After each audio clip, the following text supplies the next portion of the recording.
M. Caméré vient nous dire qu'il faut construire un hôpital pour les administratifs et les députés nationaux. Il faut préciser, hôpital moderne. Hôpital moderne.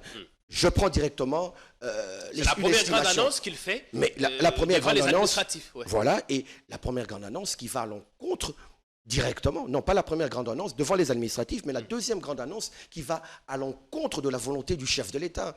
Vous avez la première annonce sur l'Ouganda. Nous avons 1700 soldats militaires UPDF qui sont en collaboration avec l'armée congolaise. Qu'est-ce que vous voulez? Je laisse APJ, je laisse au peuple de juger. À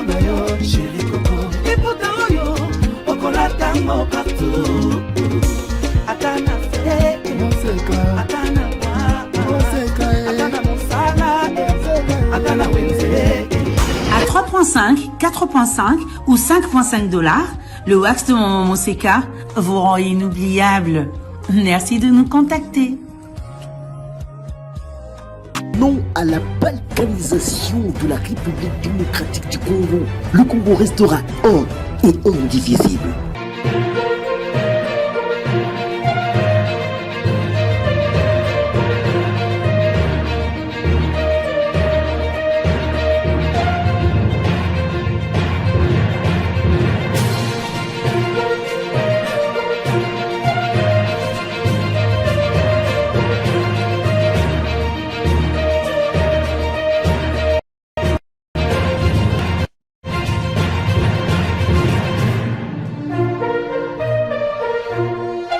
Bienvenue sur notre chaîne. Nous espérons que vous aurez à passer un excellent moment de télé en notre compagnie. L'on vous raconte aujourd'hui l'histoire d'un ex-camériste qui tire désormais à bout portant sur celui qui convient d'être qualifié de son ancien mentor. Et pourtant, il y a peu, il clamait à qui voulait l'entendre comment il portait VK. Il dit qu'il ne reconnaît plus le même Caméré qu'il a soutenu pendant l'opposition, la disette et son temps de prison. Il s'est dit être fier d'avoir quitté l'homme alors qu'il est encore au sommet de sa gloire. Quitter le privilège. En face, on dit que c'est un aigri, un frustré parce qu'il n'a pas été récompensé. On va creuser sur ces sujets avec lui, mais également commenter l'actu globale, la fronde en gestation au sein de la majorité parlementaire. Nos chers députés vont-ils finalement investir le gouvernement? Jusque-là, la question n'a pas de réponse. En coulisses, nous avons appris que certains ont été convaincus, ils ont cédé. Mais en contrepartie, ils seront récompensés dans la mise en place au niveau des entreprises publiques. Ce qui fait dire à un analyste que notre pays est un vaste gâteau pour les enfants gâtés du pays, nos élus. Bienvenue. Excellent dimanche à tous et à chacun. Bon dimanche également à vous, Tochumani Kisombe. Merci beaucoup, très cher Bienvenue sur notre plateau. Jean-Pierre KMB. Merci beaucoup et bon dimanche à vous et à tous qui nous suivent. Merci. Vous êtes un grandiloquent. On aime bien vous écouter parler. Merci pour le compliment. Un excellent orateur. Merci beaucoup pour le compliment, mais tout ce que nous faisons, nous essayons de faire au mieux pour la République. Merci d'avoir choisi notre média pour vous exprimer ce dimanche. Merci beaucoup, vous en avez toutes les compétences voulues et l'audience d'ailleurs. Et donc, pourquoi pas venir chez Jean-Pierre KMB. Merci beaucoup. Ce dimanche, le monde chrétien de Kinshasa est en deuil. On a perdu le pasteur Baruti Kasongo. Il est parti hier au Canada. Il nous a quittés. Oui, si vous me permettez, j'aimerais commencer par présenter mes condoléances à sa famille spirituelle et biologique. Je n'étais pas fidèle de l'église du pasteur Baruti, mais c'est un homme. Tabernacle. C'est un homme de l'église, donc un homme que j'ai beaucoup respecté. C'est parmi des hommes qui ont su garder la valeur de ce qu'on appelle les hommes de Dieu, avec beaucoup de déviations aujourd'hui. C'est des hommes, comme on dit, traditionnels, authentiques, qui ont toujours fait la différence entre tout le succès que le travail de Dieu fidèlement pouvait apporter à son humble personne et la personne de Dieu en avant. Donc, paix à son âme, c'est une très grande valeur. Je crois que tous ceux qui viennent aujourd'hui appelés, comme ils le disent, sont appelés par Dieu, doivent avoir des personnes comme le pasteur Baruti comme modèle. Oui. Et je crois que c'est par là que je vais terminer. Merci tout bien. Il était un modèle, une référence, une Tout à figure bien connue. Aujourd'hui, sa disparition laisse un grand vide dans les cœurs des fidèles des barreaux de ce tabernacle. Nous souhaitons que le Seigneur console toutes ces âmes éplorées. Il y a peu, on n'a pas imaginé qu'on recevrait un Tochumani Kisombe foncièrement opposé à Vital Kamerhe. On vous a vu mouiller le maillot tout le temps qu'il était pendant la campagne, mouiller le maillot tout le temps qu'il était en prison, organiser des manifestations, faire des plateaux de télé pour le défendre. Aujourd'hui, vous retournez les armes contre lui. En 1 minute ou 2, qu'est-ce qui s'est passé entre vous? Merci beaucoup. Je crois qu'on va revenir au début de cet engagement. Oui. Vous savez, le temps que ça peut vous prendre de vous rendre compte que vous êtes au mauvais endroit, à un mauvais endroit, pour l'intérêt de la nation, sachez faire le comeback. Moi, ça m'a pris 7 ans pour comprendre, après mon investissement, en termes de soutenir le leadership que je pensais constructif pour le Congo. Lorsque je me suis rendu compte que cela était pour des fins familiales, pour des fins tribales, pour des fins tout à fait de népotisme, je n'ai pas hésité. Qu'est-ce que ça veut dire concrètement? Ça veut dire concrètement qu'il y a du tribalisme là-bas au sein des l'UNC. Mais à mon humble, ce que moi j'ai vécu, je suis responsable. Je pense que le président Vital Kamerhe est un homme un couteau à double tranchant. Je pense qu'il présente 2 images. Une image très bien cachée, difficile à cerner. L'image publique qu'il nous présente, l'image publique que je vous présente, l'homme tout à fait parfait, avec un savoir parler. Un serviteur de la République, un serviteur de la République que je ne partage pas. Un homme de valeur. Après avoir passé ce moment près de lui, parce que j'ai découvert un autre homme tout à fait opposé à celui qu'il présente comme image.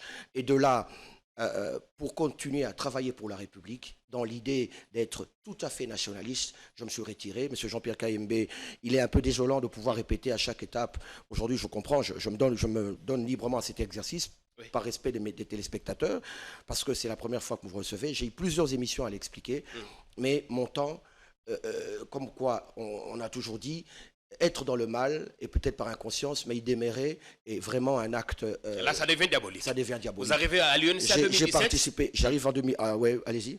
Vous arrivez en 2017, le parti est encore à l'opposition. Voilà. J'arrive en 2017, le parti est encore à l'opposition. Nous faisons le chemin de la gloire. Et ainsi, on continue. Vital Kamerhe est arrêté.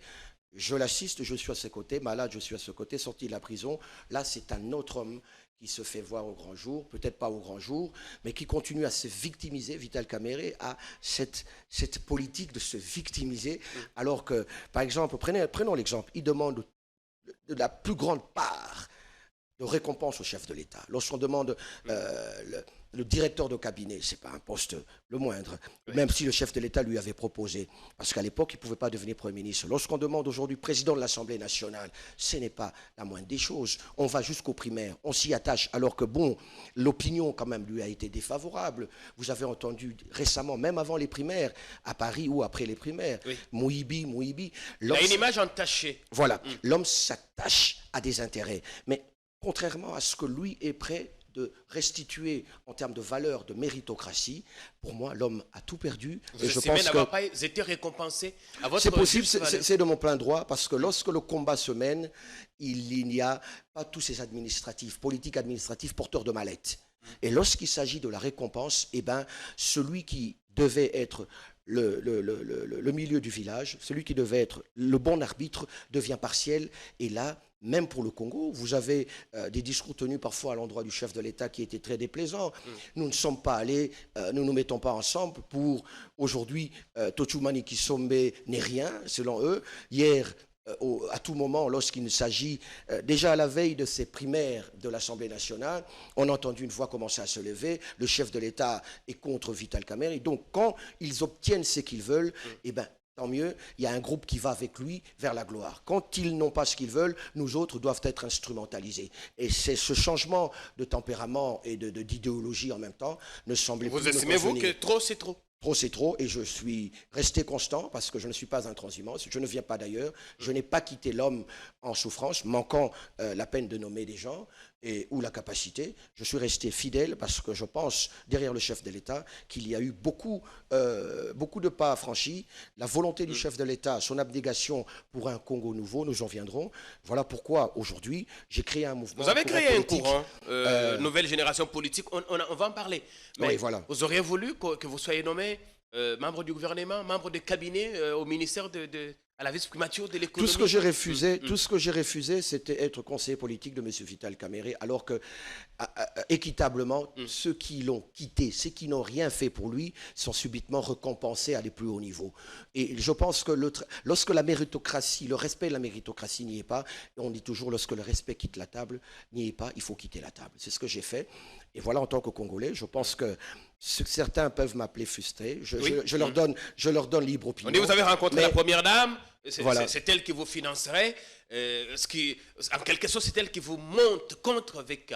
Il faut trouver un Parce qu'aujourd'hui, vous ne ratez pas une occasion pour tirer sur lui. Jusque-là, je ne sais pas ce que j'ai dit de mal pour tirer sur une personne. J'aurais été désagréablement plus sévère envers lui. Quoique, revenir sur la première dame, il faudrait avoir du respect. Je n'ai de contact particulier avec la première dame. J'ai été reçu en tant que Congolais politique de son État, comme il accorde à plusieurs Congolais. Monsieur Jean-Pierre Kayembe, vous êtes aujourd'hui sur ce plateau.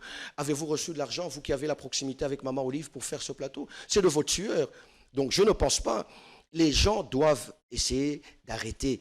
C'est un courage qu'un jeune Congolais patriote a pris entre deux mains. Je ne pouvais plus continuer à servir au sein de l'UNC sous le leadership de Vital Kamerhe parce que je pense qu'il y a anguille sous roche. L'homme n'est pas sincère envers le Congo. Et vous estimez notamment. Vous ne le reconnaissez plus? Je ne le reconnais plus, je vous ai dit, et ça m'a donné tout le plein droit de pouvoir partir. Ici, je ne dis rien de dénigrant envers ce monsieur, je dis ce que je pense. Quand vous avez un tel personnage, leader, alors que le président de la République, son Excellence, monsieur Félix-Antoine Tshisekedi et tout le peuple congolais prône, c'est l'une des raisons de l'avoir confié ce deuxième mandat, prône la diminution des trains de vie des institutions. Oui. Monsieur Kamerhe vient nous dire qu'il faut construire un hôpital pour les administratifs et les députés nationaux. Il faut préciser, hôpital moderne. Hôpital moderne. Je prends directement c'est la première grande annonce qu'il fait. Mais la première grande annonce, ouais. voilà, et la première grande annonce qui va à l'encontre directement, non pas la première grande annonce devant les administratifs, mais la deuxième grande annonce qui va à l'encontre de la volonté du chef de l'État. Vous avez la première annonce sur l'Ouganda. Nous avons 1700 soldats militaires UPDF qui sont en collaboration avec l'armée congolaise. Qu'est-ce que vous voulez? Je laisse APJ, je laisse au peuple de juger. Aujourd'hui, devant les administratifs, vous annoncez la construction d'un hôpital. Alors que, moyennement, moi je ne me prends pas à mes frères députés, ils sont aussi là comme parfois acteurs sociaux dans leurs différents milieux, mais être payé 21 000 avec tout ce qu'il y a comme contour n'est quand même pas le Congolais moyen. Donc j'aimerais dire ici, comment l'idée peut vous traverser? Alors, qu'un hôpital moderne peut coûter entre 5 et 10 millions, il faudra doter l'hôpital. Mais, alors, allons-y dans cette hypothèse. La présidence doit avoir son hôpital, la primature doit avoir son hôpital. Où a-t-on vu ça dans un pays où un homme qui se veut proche de la République, proche du peuple, pardon, soucieux des défis à relever, va essayer de charger l'assiette de l'État pour des tels... Pour vous, ça ne devrait pas être la priorité. Ce n'est pas une priorité. Vous voyez autre chose, une occasion en tant que libre lecture, je crois que c'est inopportun et peut-être pour des raisons comme vous dites, il y a d'autres raisons cachées.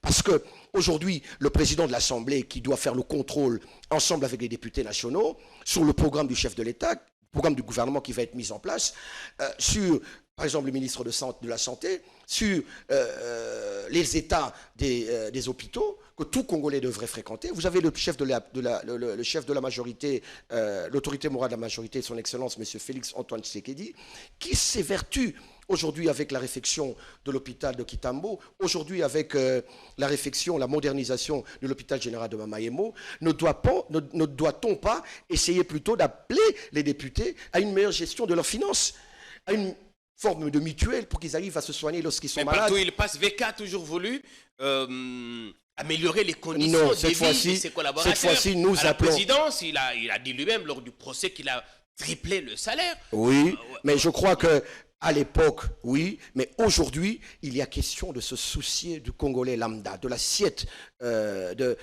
du Congolais lambda, du panier de la ménagère du Congolais lambda. Ce discours ne passera pas. J'en appelle au ministre de Finances de ne libérer aucun fonds en tant que Congolais. Et si cette histoire avance, nous ferons des pétitions contre le président de l'Assemblée nationale. Il avait demandé de solliciter l'implication personnelle du président. Le président de la République ne pourra en aucun cas, en tant que citoyen, se laisser ou accompagner une telle disposition, parce que je vous dis que c'est infaisable, c'est purement c'est une idée purement qui relève d'un esprit de vendre le vent. M. Kamere devrait aujourd'hui arrêter, plutôt essayer de se concentrer au contrôle parlementaire et à la légifération, la vraie et la digne, qui pourrait faire gagner la République. Vous avez lancé votre courant politique, Nouvelle Génération. Vous dites que vous êtes toujours derrière le président Tshisekedi. Vous n'avez pas quitté l'Union sacrée. Voilà. Tout à fait. J'ai, par conviction, senti que le président de la République... Vous savez, mon frère Jean-Pierre Kayembe, je vais directement entrer sur l'aspect volet sécuritaire de notre pays. Le président de la République, Félix-Antoine Tshisekedi, aurait eu, je vous dis et je vous assure, nous aurions eu cette guerre finie. Et pendant tout son temps, peut-être que la recrudescence ou la résurgence de cette guerre aurait fait surface de nouveau, comme après le président Kabila. Parce que si c'était question de conciliambule, de concession, des accords, cette guerre, nous n'en parlerons plus. Les médias n'en feront plus rien. Ici, il est question de faire table rase, d'éradiquer totalement. Certains disent que oui, moi je crois qu'à l'entrée du jeu, lorsque vous êtes nommé, faire appeler les M23 n'est pas un problème. Tout homme doit essayer de passer par le dialogue. Je veux simplement dire, constatez de vous-même la mauvaise foi d'un partenaire. C'est que le président Félix-Antoine Tshisekedi a fait, et il l'a fait de plein droit. Si c'était à refaire, je lui conseillerais la même chose. Maintenant qu'il a constaté, au-delà des rapports, que la mauvaise foi manifeste du président Kagame est là, pour ne pas avoir la paix entre les deux pays et le Centrafrique, le président Félix-Antoine Tshisekedi a pris d'autres orientations, notamment la diplomatie agissante et agressive qui aujourd'hui porte des fruits. Vous savez, lorsqu'un homme a la dimension d'un président de la République, a un plan, il ne vient pas vous le brandir à la télévision, pardon. Ce que le président de la République fait, hormis tous les critiques qui lui ont sont adressées, aujourd'hui, vous vous rendrez compte que Cohen, l'ancien secrétaire d'État américain, a dit dans une déclaration « La diplomatie de M. Félix-Antoine Tshisekedi, président de la République démocratique du Congo, est en train de faire bouger les lignes. Le Congolais aujourd'hui, la mort d'un seul Congolais de plus commence de plus en plus à déranger tout le système international et ces multinationales qui sont derrière Paul Kagame en termes de recelaires. Nous avons appris l'Apple et tous les autres, le président le cite, en termes de réforme dans l'armée. Vous avez aujourd'hui beaucoup plus d'argent qui est mis dans l'armée. Une volonté, 70 000 nouveaux recrues qui sont aujourd'hui en train d'être formés, bientôt libérés et qui vont accompagner cette détermination de pouvoir finir la guerre. Il est difficile de finir en 3 ans. J'ai dit 3 ans parce que 2 ans de mandat passé, moi je répète et je voudrais dire aux Congolais, 2 ans de mandat passé, dans les 5 ans, le président de la République n'a pas pu travailler. Il s'agissait d'une coalition qui n'a pas abouti. Et donc, les couacs, il y en avait tellement beaucoup que je ne compte qu'en tant que citoyen, modestement, je lui impute 3 ans de la gestion de la chose publique comme responsable total. Qu'est-ce qu'on a fait de si exceptionnel en 3 ans? Qu'est-ce qu'on a fait de si exceptionnel en 3 ans? Oui. En 3 ans, nous avons Parce que dans tous les cas, même pour les 2 ans, c'était lui toujours. Oui, c'était lui toujours. À la tête du pays, on a vu des affiches partout à Kinshasa déjà en 2019. Le président, c'est moi.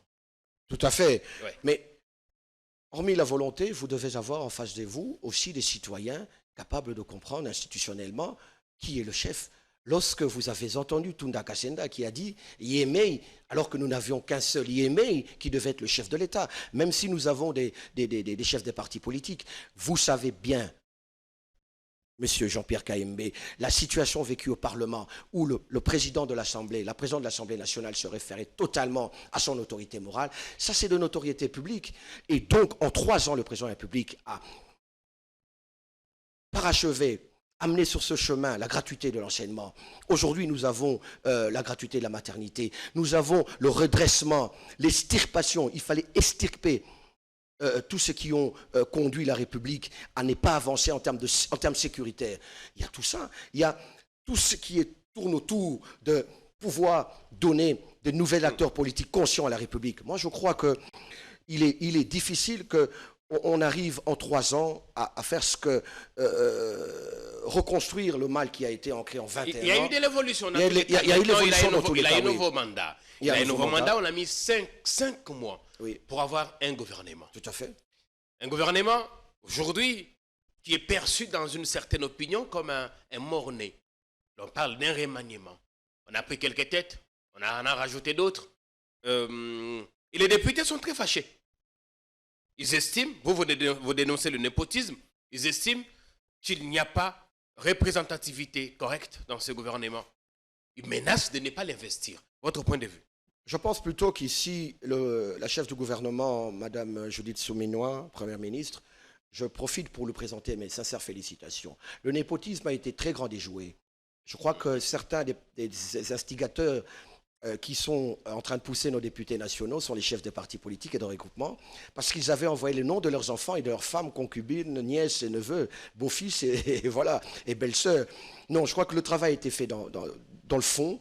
Nous devons féliciter la Première ministre. Le président de la République a tenu bon. Il y avait beaucoup de chantage. Mais ce qui concerne la composition, c'est vrai, j'ai suivi. Il n'y a pas de représentant pour Kinshasa, on laisse dire. Il n'y a pas de représentant pour Maniema, mais les zones linguistiques sont représentées. Tout travail est perfectible. Je crois que lorsque nous avons à ce niveau-ci une telle compréhension des choses, nous devons mettre à côté nos égaux. Je salue, en passant avec beaucoup de respect, le secrétaire général Augustin Kabouya Monabouté, qui est un homme digne, un homme très écouté du chef de l'État, mais un homme aussi qui a le souci de consensus. Il a été avec ses députés, et je crois que tout équivoque a été levé, et nous allons investir le gouvernement, les députés l'ont dit, et je vous ai entendu où certains Congolais disent que même s'il y a réparation, il y aurait peut-être sur la gestion des responsabilités des entreprises, on n'appelle pas ça gâteau, il est tout à fait normal. Pour le gouvernement, on n'a pas appelé ça gâteau. Pourquoi, lorsque il y a rééquilibrage d'un certain désagréments où il faut rencontrer certains réparations. C'est quand même la première fois qu'on a une majorité parlementaire qui gronde et qui semble ne pas obéir à son chef. Non, c'est la démocratie qui se vit. Ça, c'est aussi l'interprétation de chacun, la lecture. Démocratie ou indiscipline? Non, je ne parle pas d'indiscipline, puisque ça dépend de l'œil avec lequel vous regardez cette situation. Moi, je parle de démocratie parce que l'indiscipline se justifie justement au refus lors de l'investiture de ce gouvernement. Mais dans l'entretemps, vous avez eu des personnes qui ont répondu, tous les députés, les chefs de regroupement ont répondu massivement, et eux tous, à l'appel du coordonnateur du présidium de l'Union Sacrée, Augustin Kabouya, et tous les équivoques ont été levés. Donc je ne pense pas qu'il s'agit d'indiscipline, il s'agit d'une démocratie, peut-être d'une manipulation de ceux qui se sont sentis lésés par cette pratique mauvaise qu'ils ont toujours eue, de pouvoir utiliser la force et l'énergie des collaborateurs pour en fait bombarder leurs nièces, enfants et neveux, comme je décriais, le népotisme. Ça a été déjoué. Pour ce qui est des choses à régler, ça va être fait. Tous les députés en sont conscients et les présidents des regroupements politiques qui ont l'intérêt de la République sont conscients. Ce que je voudrais dire, M. Jean-Pierre Kayembe, aujourd'hui nous avons un gouvernement de 3 ministres moins que le gouvernement précédent. C'est déjà un geste qui marque. Voilà pourquoi j'avais dit, ici, il s'agit de la réduction de train de vie des institutions. Il s'agit d'une volonté d'agrandir et l'assiette budgétaire pour que le peuple sente concrètement. Il ne faut pas avoir un ministre de l'économie, vous allez dire que je reviens sur lui encore, qui passe 2 ans dans un ministère alors qu'il se tape la poitrine comme éminent économiste. Le Congolais lambda, si vous sortez, n'a rien senti et nous attendons toujours les maïs, soi-disant, de la Zambie. Donc, il faudrait des hommes. Je rappelle à tous ceux qui ont la chance d'être promus vous avez dit en passant qu'il a fait un passage à vide. Un passage à vide dans ce ministère. Je ne sais pas. Oui, on parle de M. Caméré. Il faut le dire. Du moment qu'il sera, M. Jean-Pierre Kayembe, acteur politique responsable, nous lui ferons des remontrances et nous montrons les failles de sa gestion comme tout autre citoyen.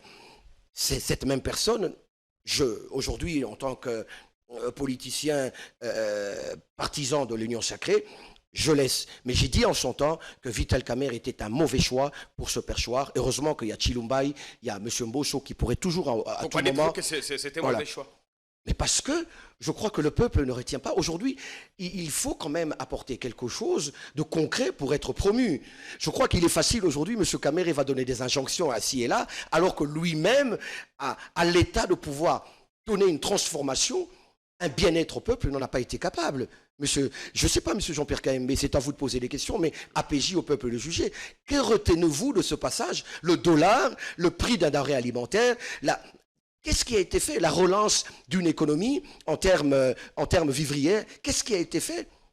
Je crois que rien du tout. Rien, mais vous avez rien, pas selon moi, selon tout analyste, mais vous avez vous-même des gens qui se bombent la poitrine et qui se vantent des prouesses que eux-mêmes et leurs familles en savent quelque chose. Donc, pour terminer, le président de la République a donné la chance à plus de 60% des jeunes, et que ces jeunes, aujourd'hui, je suis président de la nouvelle génération politique pour Fachi Béton. Pourquoi Fachi Béton? Parce que nous nous inscrivons dans les défis du président de la République, des défis immédiats, pour l'accompagner, pour pouvoir relever les défis sociaux, sécuritaires et la création de l'emploi. Voilà, le développement de ce pays. C'est un parti politique, c'est quoi exactement? Non, c'est un courant politique, c'est plutôt en forme de... Parce que je suis en voie, je vous le dirai, je suis quand même assez proche du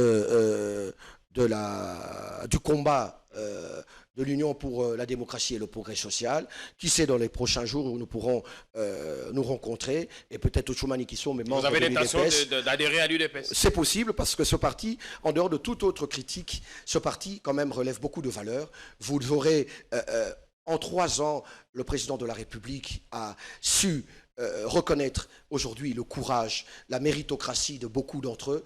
Et je pense qu'avec le secrétaire général Augustin Kabouya, ce parti vit la vraie démocratie. Et je crois que c'est l'une des valeurs parmi d'autres partis politiques.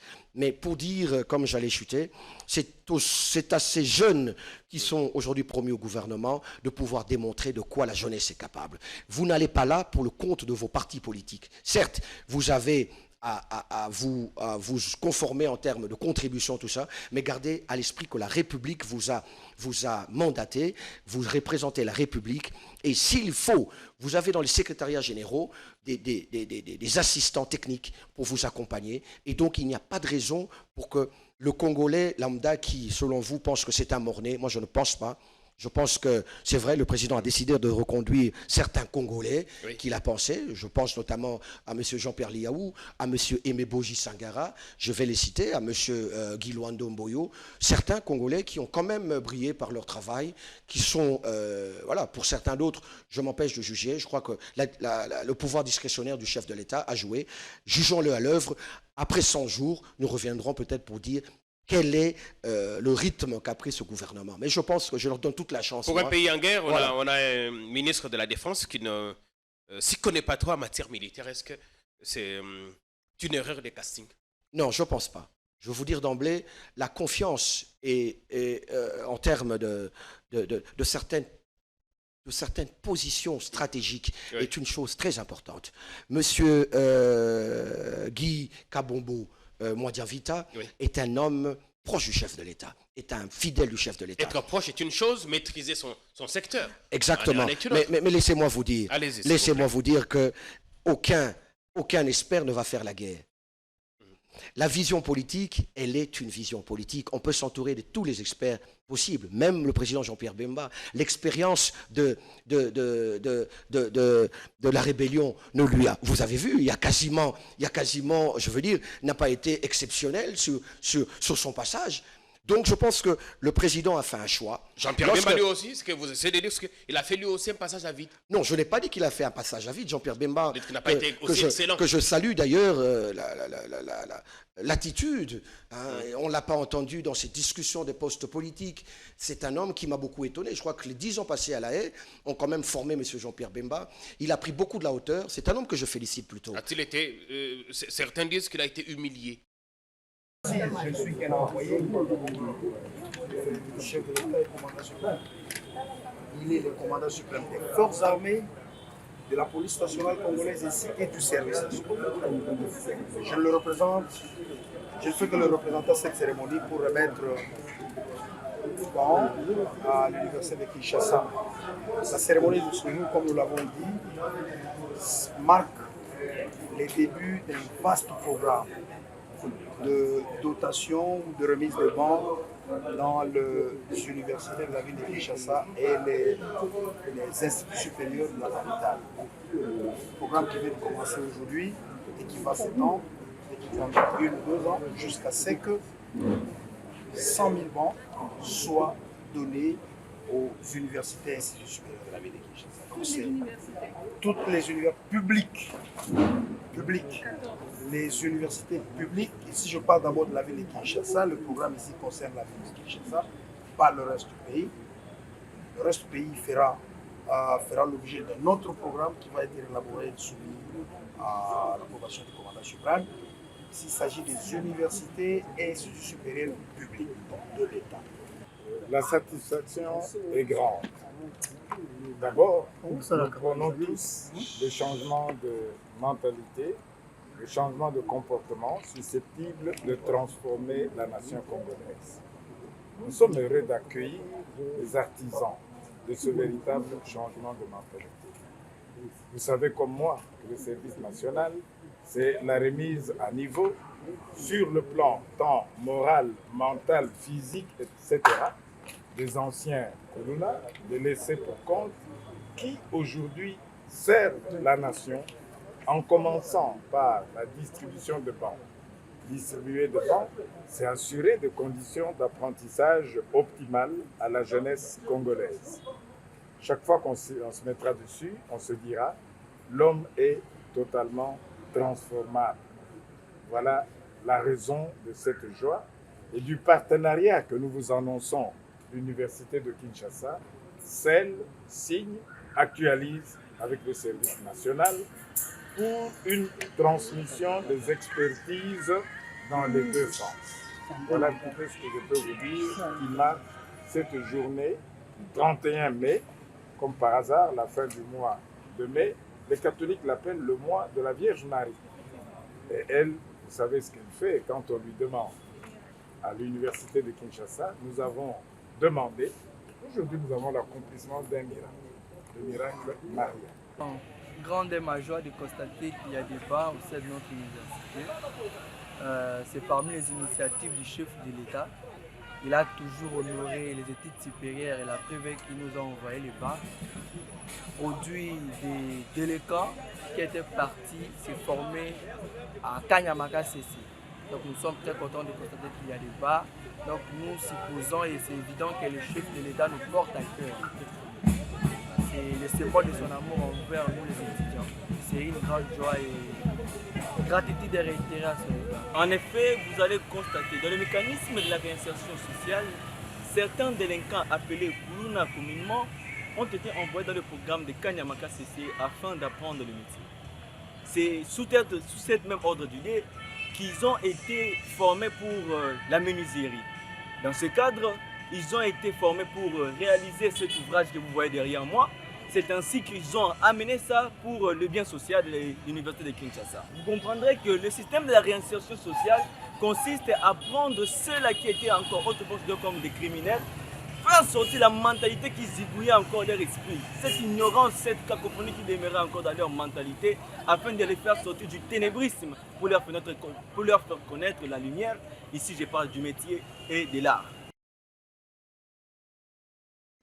Le fait d'avoir été... Non, je vais terminer d'abord pour pour dire que non, la défense, il faudrait un visionnaire politique. Et il faut d'abord un visionnaire politique parce que de là où vous vous asseyez, vous pouvez avoir la contribution avec un œil bien regardant quand vous êtes un homme politique avec une vision ou matérialisant la vision de son chef. Il est possible de s'entourer des experts et prendre des bonnes décisions. Il ne suffit pas seulement soi-même d'être un expert en la matière, mais vous êtes un homme clairvoyant, un homme décidé à accompagner le chef. Vous pouvez faire beaucoup de travail. Sur ce qui concerne M. Jean-Pierre Bemba, on dirait qu'il serait humilié. Monsieur le journaliste, j'aimerais m'adresser à tous qui me suivent. Oui. Le ministère de Transport est un méga ministère. C'est dans ce pays où les gens ont une fixation appropriée à eux pour pouvoir dénigrer ceci et accorder du crédit à cela. Le ministère de Transport. Aujourd'hui, le Congo n'a pas de métro, n'a pas de tram, n'a pas de train. n'a pas de réseau fluvial, n'a pas de réseau ferroviaire. Jean-Pierre Bemba pourrait marquer, vous savez, le cote d'un président d'un parti politique. C'est aussi sa contribution dans le concret du social du peuple. Je ne pense pas. Le ministère élevé, vu son rang, à la vice-primature, pour question de prestige, M. Jean-Pierre Bemba a l'opportunité aujourd'hui. La défense, c'était autre chose, a l'opportunité. Nous n'avons pas de permis de conduire. Je viens de citer toutes ces difficultés de transport. M. Jean-Pierre Bemba va prouver pendant son passage qu'il peut apporter du concret. Il ne suffit pas de rester comme M. Kamere à vendre du vent. À l'économie, 2 ans, vous n'avez rien fait. Et je pense que je donne toutes les chances à M. Jean-Pierre Bemba que nous allons avoir des trains intercommunaux, des trains interrégionaux. Voilà. Et le peuple le reconnaîtra. Savez-vous que lorsque une maman prend son train sans difficulté pour se rendre de Gombe à Massina, il y a encore de l'espace pour mettre un train. De la gare centrale à Mangafula, il y a de l'espace. Et tout ça, ce peuple vous reconnaîtra. Donc, M. Jean-Pierre Bemba, avec d'autres, bien sûr, d'autres compétences. Ça, je n'ai parlé que de ça. Il y a beaucoup plus de compétences. Donc, ce n'est pas du tout rabaisser M. Jean-Pierre Bemba. C'est plutôt lui confier une autre lourde responsabilité, à lui de faire face à cela de manière... Il y a un jeune qui arrive, Constant Moutamba. Il annonce déjà de ses couleurs, impunité zéro. Il le souhaite frapper fort. Avec les grandes annonces, est-ce qu'on est déjà bien parti? Non, je pense que j'aimerais donner du crédit à M. Constant Moutamba. Vous savez, ce qui tue ces pays, c'est la jalousie. Moi, je pense qu'en tant que citoyen congolais, hormis ceux qui font des discours et qui n'ont jamais réalisé quoi que ce soit de concret, Constant Moutamba, c'est la première fois qu'il soit à la gestion, qu'on lui confie une gestion d'État. Oui. J'aimerais donner à ce frère congolais la chance de pouvoir le voir à l'œuvre. Il est conscient de la lourde tâche qu'il a et je pense que M. Jean-Pierre Kayembe, nous sommes congolais. Il est un homme du métier par excellence. Il aurait pu ne pas l'être. Moi, je pense que la vision politique ne relève... Vous pouvez avoir la matière dont on vous nomme comme expérience, mais la vision politique reste une très grande ligne de conduite. Un leader politique dans son secteur qui matérialise la vision d'un chef peut ne pas être juriste, mais vous savez les mots qui rongent ces secteurs, vous allez avoir les conseils appropriés. Le président a dit qu'on a effectivement une justice malade. Ouais. Voilà. Allez-y, monsieur. Une justice malade. Il arrive donc au moment où tout le monde décrit cet appareil judiciaire. Non, je pense que oui, comme vous l'avez dit, moi je donne du crédit à monsieur Constant Moutamba et je le verrai à l'œuvre. Je ne vois pas pourquoi je ne pourrais pas lui donner du crédit, comme à tous ces membres du gouvernement. Voilà. Parce que ils sont des Congolais, certains ont moins d'expérience que d'autres, mais à l'État, on peut apprendre très rapidement. Voilà pourquoi j'ai dit, si on sait s'entourer des conseils capables de pouvoir vous permettre de faire très rapidement ce à quoi vous êtes appelé. Merci bien, Tochoumani Kisombe. On espère que vous qui nous regardez, vous ne vous ennuyez pas, que vous passez du bon temps de télé en ce dimanche. Cette semaine, l'autre actu qui a défrayé la chronique, c'est des velléités ou les idées données par les uns et les autres de vouloir changer la Constitution. Changer la Constitution ou réviser celle qui existe. En face, Chadari et les autres disent non, tout changement à ce moment n'aura pour bénéfice, l'unique bénéfice que de permettre à M. Tshisekedi de s'éterniser au pouvoir. Bien. Quel regard vous portez, je me rappelle... Faut-il changer, faut-il modifier la Constitution qui est là? Et s'il le faut, à quelles dispositions, quelles peuvent être les dispositions qui sont concernés. Okay. Je me rappelle d'abord que l'état d'esprit de l'opposition n'a pas changé. Peu importe que celui qui le dit aujourd'hui a été lui-même porteur et défenseur du changement et de la modification de la Constitution. Jadis, lorsqu'ils étaient au pouvoir, M. Ramazani, je rappelle, il a porté le souhait de modifier la Constitution. L'opposition à l'époque, alors que la réflexion... L'opposition s'en était opposée. L'opposition s'en était posée, alors que la réflexion a été soulevée par M. Évariste Bochab, okay, qui est aujourd'hui avec vous. Qui est aujourd'hui, voilà, il est libre à lui, il pense accompagner le chef de l'État. Mais cela me fait simplement un peu rire, permettez-moi de le dire, que M. Chadari pense qu'aujourd'hui, l'opposition hier qui a dit que niet, parce que cela refusait de réfléchir, parce que cela bénéficierait au président Joseph Kabila. Et le même discours est porté par M. Ramazani. Non, nous devons élever le débat. Le débat est au niveau beaucoup plus profond. Oui. C'est un débat beaucoup plus profond. Je n'appellerai pas ça un débat scientifique, mais j'appellerai ça un débat de conscience aussi. Un débat sur le constat de la fragilité à mi-parcours, où après tout ce temps, après 20 ans, depuis 2006, révisé en 2011 par le président Joseph Kabila, il n'y a pas eu hécatombe. Aujourd'hui, je pense que révision ou changement de constitution, moi je plaide pour un changement de constitution. C'est mon humble avis. Une nouvelle constitution. Une nouvelle constitution totalement, où le projet viendrait, par exemple, du gouvernement. Vous savez qu'il y a plusieurs possibilités. Une pétition de 100 000 Congolais, mais réunis autour du Congrès. Le Congrès le validerait et une commission sérieuse sera mise en place pour réfléchir avec toutes les partis politiques, toutes les tendances de notre vie politique, pour réfléchir effectivement. Monsieur Jean-Pierre Kayembe, vous avez 5 ans pour ce mandat. Avec ce qui est nous décrions en termes de gouvernement qui a tardé de venir, vous avez l'irresponsabilité parfois du chef de l'État.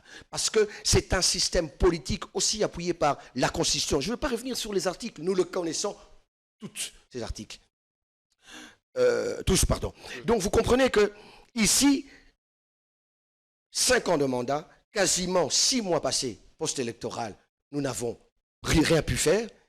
Une année avant les élections, le président de la République qui gouverne, qui gère la République, n'a plutôt que 3 ans et demi. Qu'on le veuille ou non, réfléchissez, les acteurs politiques sont démissionnaires et tout le monde est dans la fièvre des élections une année avant les élections. C'est des regroupements qui se forment et qui se défont. Donc, vous n'avez pas quasiment 3 ans et demi. C'est une réflexion pour moi de passer de quinquennat au septennat. Vous estimez que 5 ans, c'est trop peu?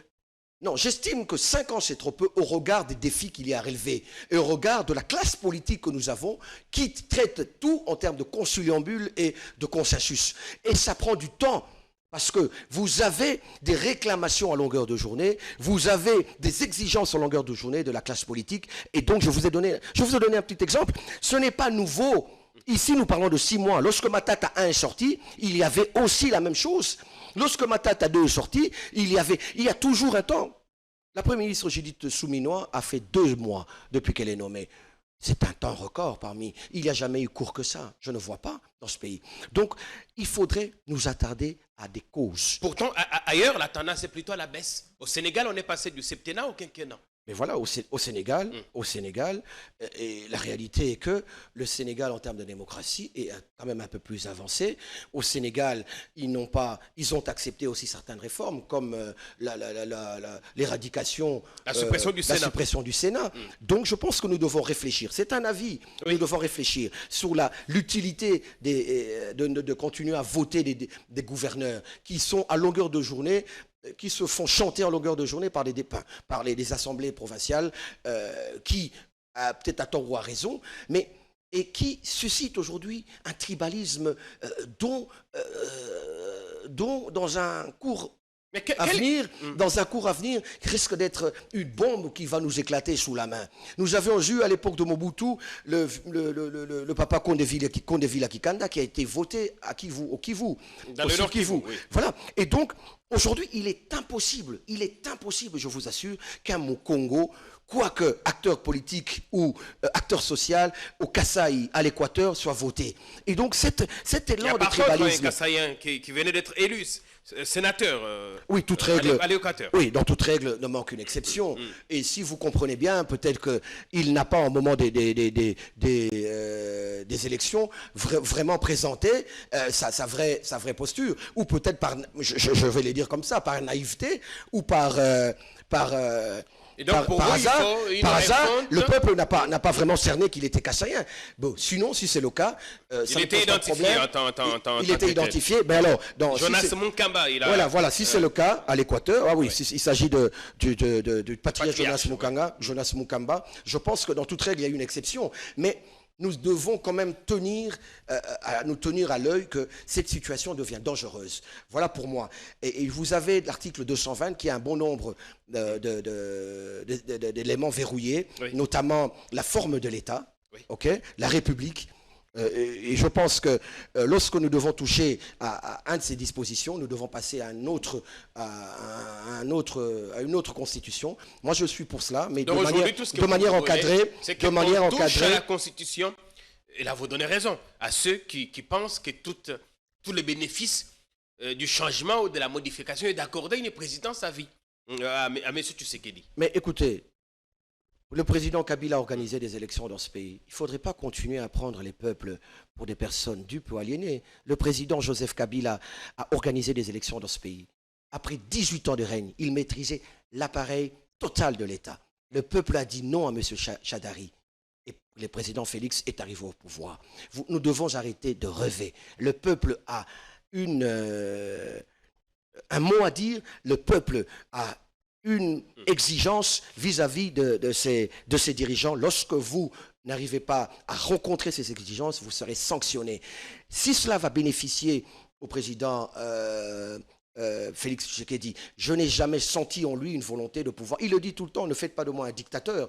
Mais le problème ici, c'est des éléments, des aspects, oui. Ce que nous relevons en notre Constitution, ce qui fâche la faiblesse de cette Constitution. Nous devons nous poser la question et réfléchir et ne pas nous pointer du doigt à l'entrée des jeux.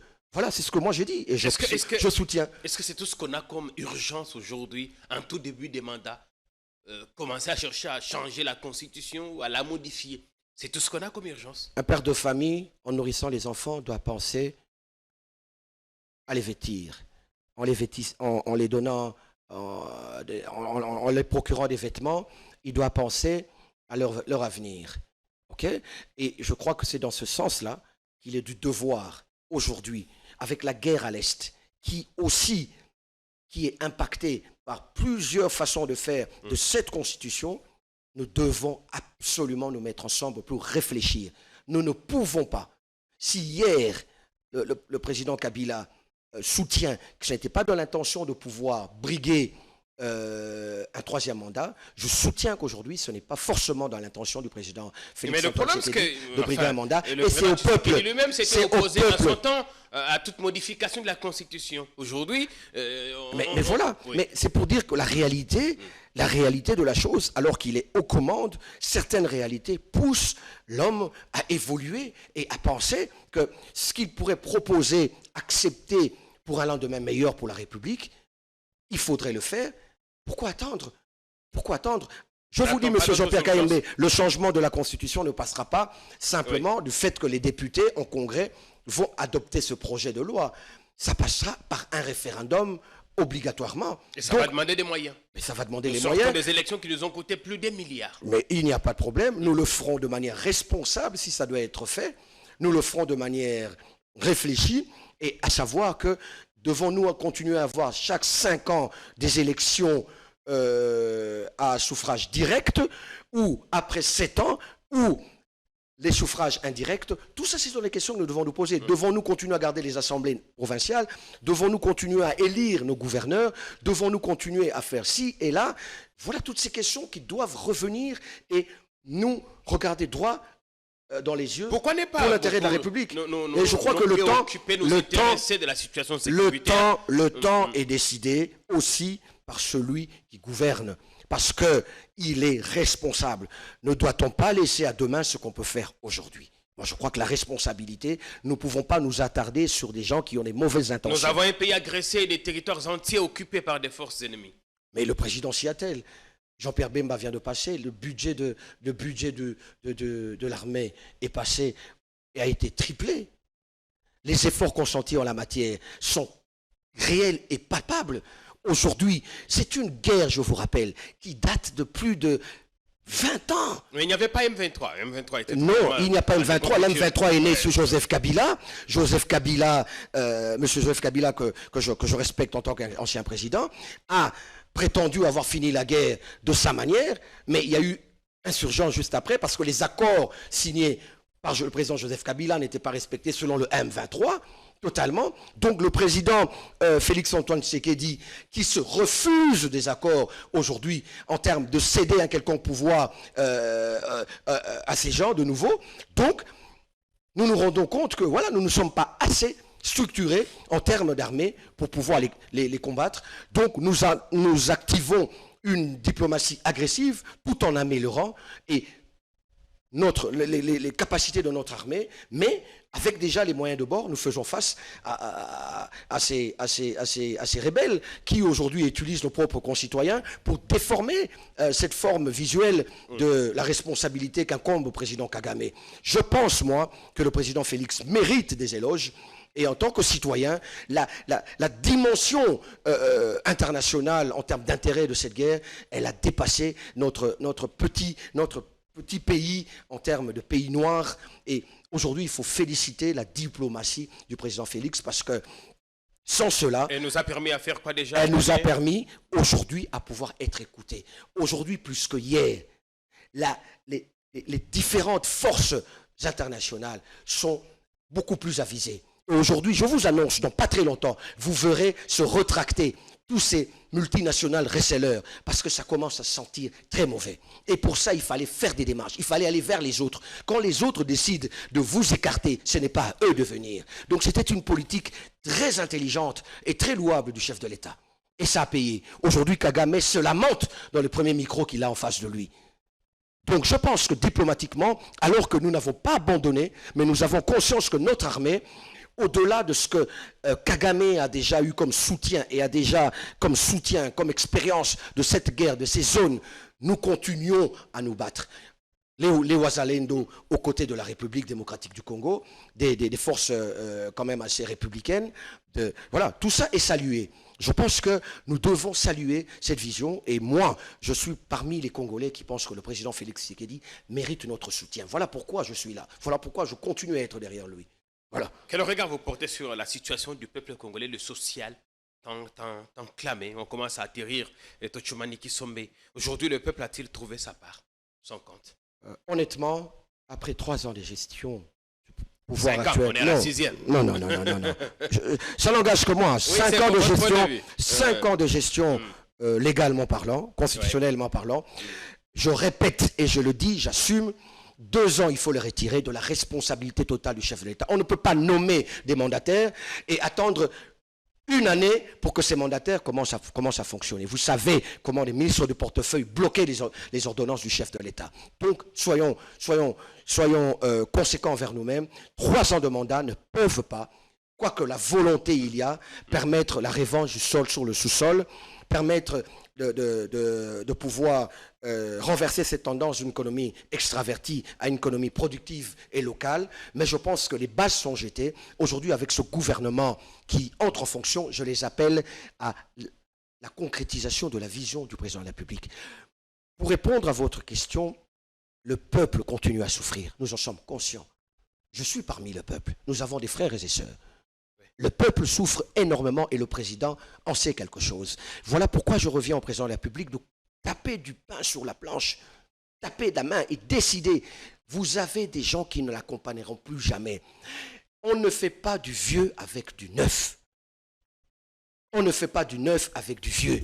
Il y a des acteurs politiques qui ont dans l'esprit de pouvoir aujourd'hui s'amasser de l'argent pour leur futur politique. C'est ainsi fait. Le système politique, avec beaucoup des acteurs politiques l'ont décrié. Les députés provinciaux qui vous demandent beaucoup d'argent parce que les élections telles que conçues doivent être un trou où les plus forts sont les gagnants. Vous devez aller à la rencontre de tous ces gens. Et le peuple souffre tellement que vous devez apporter, soit vendre quelque chose. Tout ce système est biaisé. Et je reviens pour dire la responsabilité des acteurs politiques. Voilà pourquoi je vais remercier encore une fois le secrétaire général Augustin Kabouya, un homme qui quand même, avec beaucoup de courage, prend ses responsabilités à 2 mains pour pouvoir veiller à ce que le pouvoir en place, ce pouvoir de l'UDPS, apporte du concret, au-delà de la vision, sur le ton de la vision du chef de l'État. Donc nous sommes très regardants, oui. Le peuple souffre et je sais que le président de la République en est conscient. Je voudrais vous rassurer que ventre affamé n'a point d'oreille, ça c'est sûr, mais restons sereins et gardons à l'esprit que le président Félix Antoine Tshisekedi Tshilombo est là et ce gouvernement, à mon humble avis et à mon entendement, relèvera les défis. Faisons-lui confiance et à vous, peuple, continuez à décrire tous ceux qui ne sont pas capables. Comme je l'ai vu lors des descentes, je ne vais pas citer, du président de la République, il ne s'agit pas de vous inciter au désordre, mais il s'agit de montrer au président de la République quel acteur politique n'est pas capable de sa mission. Lors d'une descente avec le gouverneur Jean-Tini Ngobila, le peuple s'est prononcé. Oui, vers Kitambo, le peuple s'est prononcé en huant sur certains acteurs politiques et j'appelle le peuple à prendre cette conscience, à dénoncer.